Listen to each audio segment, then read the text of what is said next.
ନୂଆପଡ଼ା ନାମରେ ଗୋଟିଏ ଗାଁ ଥିଲା। ଆଉ ସେ ଗାଁଟି ଜଙ୍ଗଲ ମଝିରେ ରହିଥିଲା। ଆଉ ସେଠିକାର ଲୋକ ବହୁତ ଖୁସିରେ ରହୁଥିଲେ। ଆଉ ସେମାନଙ୍କ ଜୀବନ ଚାଷବାସ କରି ବିତାଉଥିଲେ। ସେଇଠାରେ ଜଣେ ସାଧୁ ବାବା ରହୁଥିଲେ।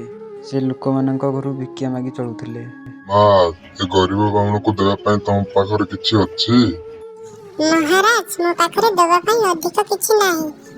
କେବଳ 2 ପଟ ରୁଟି ହେଇପାରିବ। ଝିଅ, ଶ୍ରଦ୍ଧାରେ ଦେଇଥିବା ରୁଟି 2 ପଟ ମୋ ପେଟ ପାଇଁ ପ୍ରବଳ। ସାଧୁ ଜଣକ ରୁଟି 2 ଖଣ୍ଡ ନେଇ ଜଙ୍ଗଲକୁ ଚାଲିଯାଆନ୍ତି। ଆଉ ସେଠି ବସି ତପସ୍ୟାରେ ଲୀନ ହୋଇଯାଆନ୍ତି। ଆଉ କିଛି ଘଣ୍ଟା ପରେ ତାଙ୍କ ତପସ୍ୟା ପୁରା ହୋଇଯାଏ। ଆଉ ସାଧୁ ଜଣକ ଚାଲି ଚାଲି ଯିବା ବାଟରେ ଗୋଟିଏ ଆଘାତ ହୋଇ ରହିଥିବା ଶୁଆ ସହିତ ଦେଖା ହୋଇଯାଏ। ଆଉ ସେହି ଶୁଆଟି ମରିବା ଅବସ୍ଥାରେ ରହିଥାଏ।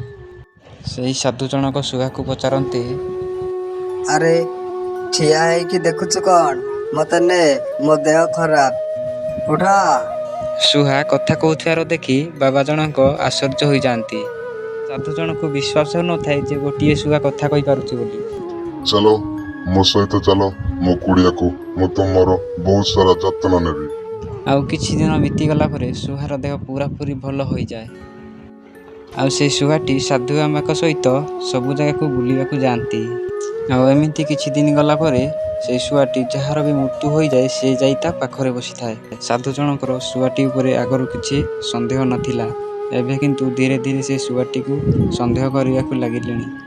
ଆଉ ଗୋଟିଏ ଦିନ ଦେଖିଲେ ପୁଣି ଥରେ ଗୋଟିଏ ମୂଲା ଲୋକ ପାଖରେ ଶୁଆଟି ପଶିଛି। ଆଉ ସନ୍ଦେହ କରି ପଚାରିଲେ, ସତ କୁହ, ତମେ କିଏ? ମତେ ଲାଗୁଛି ତମେ ଜଣେ ମାମୁଲି ପକ୍ଷୀ ନୁହଁ। ଆରେ ମୂର୍ଖ, ତୁ କଣ ଜାଣିପାରିଲୁନି? ମୁଁ ତୋ ସହ ରହୁଥିଲି। ମୁଁ ହଉଛି କାଲ ମହାକାଲ। ଗାଁର ଲୋକମାନେ ଯୋଉଠି ମରୁଥାନ୍ତି ମୁଁ ସେ ପାଖରେ ଯାଇ ପହଞ୍ଚିଯାଏ। ମୁଁ ହଉଛି ଯମରାଜ। ତମେ ଯଦି ସତରେ ଯମରାଜ, ତାହେଲେ ମତେ କୁହ, ମୋ ମୃତ୍ୟୁ କେବେ ହବ? ମୂର୍ଖ, ମୁଁ ତତେ ଯଦି କହିଦେବି ତୋ ମନରେ ଭୟ ଆସିଯିବ। ମୂର୍ଖ, ମୁଁ ଯଦି ତତେ କହିଦେବି ତୁ ଶାନ୍ତିରେ ବଞ୍ଚି ପାରିବୁନି। ମୁଁ ଜଣେ ସାଧୁ ସନ୍ଥ ବାବା, ମୋର ମରିବାର କିଛି ଭୟ ନାହିଁ। ମୁଁ ଏମିତି ବହୁତ ଜଣକୁ ଦେଖିଛି ମରିବାକୁ ଭୟ କରନ୍ତି। ହଉ ଠିକ ଅଛି, ତୁ ଯଦି ଏମିତି କହୁଛୁ ତାହେଲେ ତୁ 45 ଦିନ ପରେ ତୋର ମୃତ୍ୟୁବରଣ ହବ। ଆଉ ମୃତ୍ୟୁର କାରଣ ତମ ଡର ହିଁ ହବ। ମତେ ମୃତ୍ୟୁର ଭୟ ନାହିଁ। ଏମିତି କିଛି ଦିନ ବିତିଗଲା ପରେ ସାଧୁ ବାବାଙ୍କର ମୃତ୍ୟୁ ପାଖେଇ ଆସୁଥାଏ। ଆଉ ଦିନ ଗଡ଼ି ଚାଲିଥାଏ। ଆଉ ସାଧୁ ଜଣକ ଭାବୁଥାନ୍ତି ଯେ ମୁଁ ବାହାରକୁ ଯଦି ନ ଯାଏ ତାହେଲେ ମୁଁ ବଞ୍ଚିଯିବି। ଏମିତି ଧୀରେ ଧୀରେ କିଛି ଦିନ ଗଲା ପରେ ତାଙ୍କର ସବୁ ଖାଇବା ଶେଷ ହୋଇଯାଏ। ଆଉ ସେ ଧୀରେ ଧୀରେ ପୁରା ଦୁର୍ବଳ ହୋଇଯିବାକୁ ଲାଗନ୍ତି।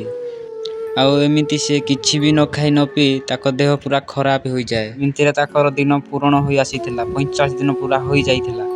ତାପରେ ସେ ମୃତ୍ୟୁବରଣ କରିଥିଲେ। ଆଉ ସେହି ଜାଗାରେ ଯମରାଜ ଆସି ପହଞ୍ଚି ଯାଆନ୍ତି। ମୁଁ ତତେ କହିଥିଲି ନା, ତୋ ମୃତ୍ୟୁର କାରଣ ଡର ହିଁ ହବ। ତୁ ତ ଡରିକି ଭିକ୍ଷା ମାଗିବାକୁ ବି ଗଲୁ ନାହିଁ। ଯଦି ଆମ ଭିଡ଼ିଓଟି ଭଲ ଲାଗିଥାଏ, ଲାଇକ୍, ସେୟାର, ସବସ୍କ୍ରାଇବ୍ କରିଦିଅନ୍ତୁ।